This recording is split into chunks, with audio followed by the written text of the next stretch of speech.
사무엘상 31장. 한편 블레셋 사람과 이스라엘 사람 사이에 전쟁이 있었다. 이 전투에서 이스라엘군은 블레셋 사람 앞에서 도망하다가 길보아 산에서 수없이 죽어 쓰러졌다. 또 블레셋 사람들은 사울과 그의 아들들을 추격하여 사울의 아들 요나단과 아비나답과 말기수아도 죽였다.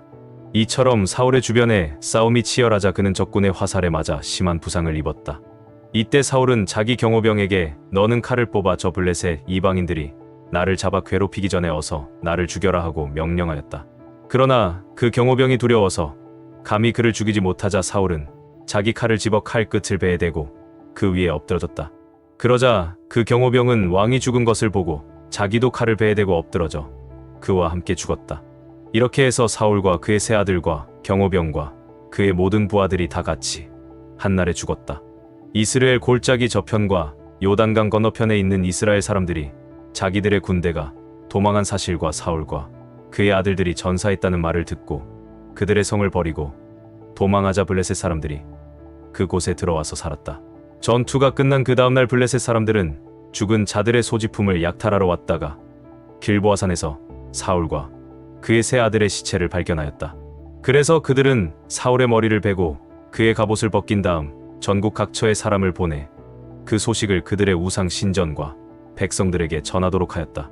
그러고서 그들은 사울의 갑옷을 아스다로 신전에 두고 그의 시체는 벳산 성벽에 못 박았다.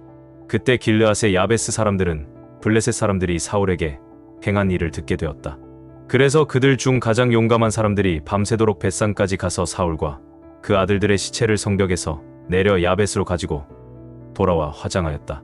그런 다음 그들은 그 유해들을 야베스에 있는 상수리나무 아래에 묻고 7일 동안 금식하였다. 고린도전서 11장.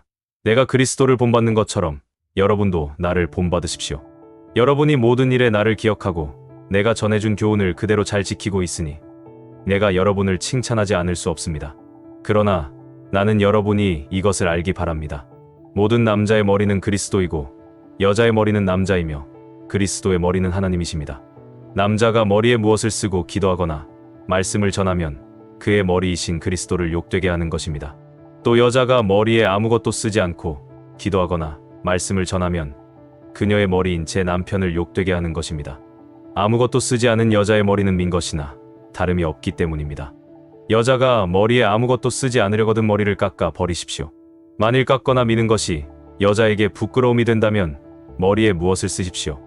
남자는 하나님의 모습과 영광을 지녔기 때문에 머리에 아무것도 쓸 필요가 없습니다. 그러나 여자는 남자의 영광입니다.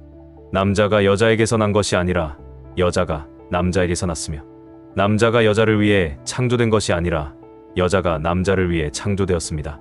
그러므로 여자는 천사들 때문에 남자의 권세 아래 있다는 표로 머리에 수건을 써야 합니다. 그러나 주님 안에서는 남자 없이 여자가 있을 수 없고 여자 없이 남자도 있을 수 없습니다. 그것은 여자가 남자에게서 창조된 것과 같이 남자도 여자를 통하여 태어났기 때문입니다. 그리고 모든 것은 하나님에게서 왔습니다. 여자가 머리에 아무것도 쓰지 않고 하나님께 기도하는 것이 옳은 일인지 여러분은 스스로 판단해 보십시오. 만일 남자가 긴 머리를 하고 다니면 그것이 자기에게 수치가 된다는 것을 본성이 가르치지 않습니까? 그러나 여자의 긴 머리는 자기에게 자랑이 됩니다. 그것은 여자의 긴 머리가 쓰는 것을 대신하기 때문입니다. 비록 어떤 사람이 이 일에 대하여 문제를 삼는다 하여도 우리에게와 하나님의 교회에는 여자가 머리에 아무것도 쓰지 않고 기도하거나 말씀을 전하는 그런 관습이 없습니다. 다음의 지시사항에 대해서는 내가 여러분에게 칭찬할 것이 없습니다. 여러분의 모임이 유익이 되지 못하고 오히려 해가 되기 때문입니다. 우선 나는 여러분이 모이는 교회 안에 분열이 있다는 말을 듣고 있는데 어느 정도 그것이 사실임을 나는 믿습니다. 여러분 가운데 그런 당파가 있게 될 때는 하나님의 인정을 받는 사람이 반드시 드러나기 마련입니다. 그러므로 여러분이 함께 모여서 먹는 그것은 진정한 성찬이라고 할 수 없습니다. 여러분이 가져온 음식을 나눠 먹지 않고 각자 자기 것을 먼저 먹어버리므로 어떤 사람은 배가 고프고 어떤 사람은 취하기 때문입니다. 여러분에게 먹고 마실 집이 없습니까? 어째서 여러분은 하나님의 교회를 업신여기고 가난한 사람들을 부끄럽게 합니까? 내가 여러분에게 무슨 말을 하겠습니까? 여러분을 칭찬하리라고 생각하십니까? 아닙니다. 나로서는 여러분을 칭찬할 수가 없습니다. 내가 여러분에게 전한 것은 주님에게 받은 것입니다.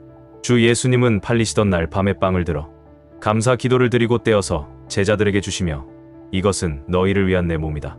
너희는 이것을 행하여 나를 기념하라 하시고 또 저녁을 잡수신 후에 마찬가지로 잔을 들고 이 잔은 내 피로 세우는 새 계약이다.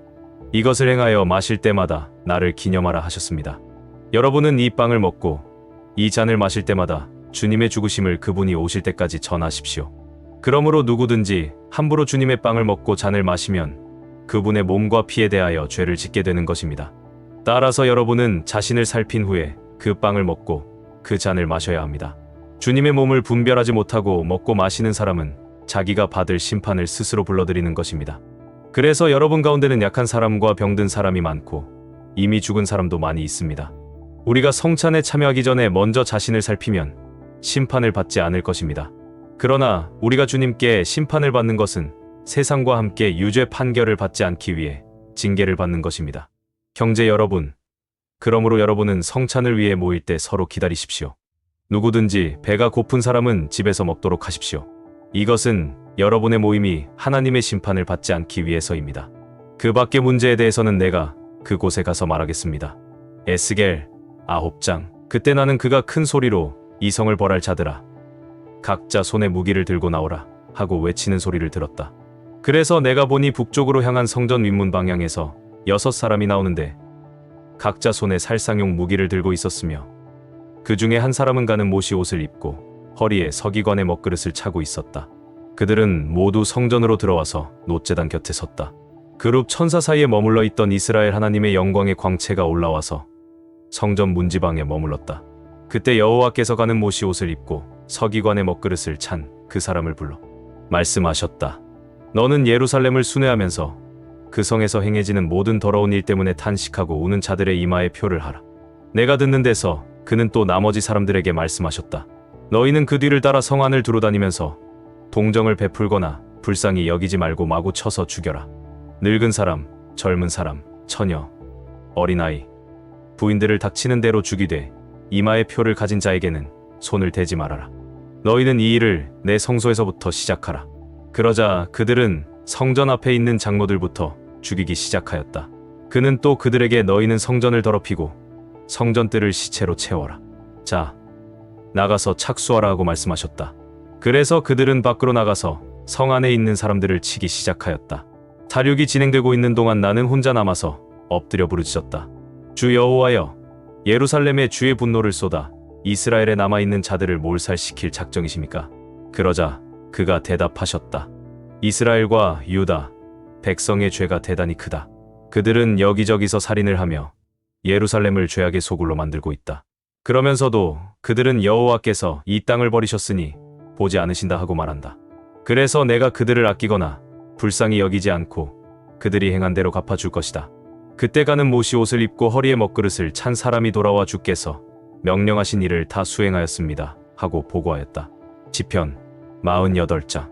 여호와는 위대하심으로 우리 하나님의 성, 곧 그의 거룩한 산에서 높이 찬양을 받으실 만하다. 위대한 왕의 성, 북방에 있는 시온산은 그 터가 높고 아름다워 온 세계에 기쁨을 주는구나. 하나님은 자기가 예루살렘의 요새 되심을 보여주셨다. 왕들이 합세하여 진격해왔으나 그들이 예루살렘을 보고 놀라 허겁지겁 달아났다.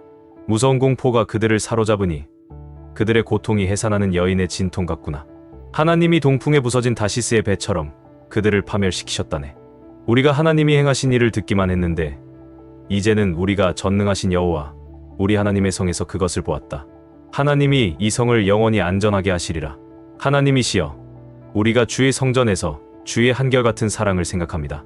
하나님이시여, 주의 이름과 같이 주를 찬양하는 소리도 땅 끝까지 미쳤으니 주는 정의로 다스리시는 분이십니다. 주의 판단 때문에 시온산이 즐거워하고 유다 성들이 기뻐합니다. 너희는 가서 시온성을 돌아보고 망대가 몇 개나 되는지 세어보아라. 그 성벽을 주의 깊게 보고 궁전을 살펴서 다음 세대에 전하라. 이 하나님은 영원히 우리 하나님이시므로 우리가 죽을 때까지 우리를 인도하시리라.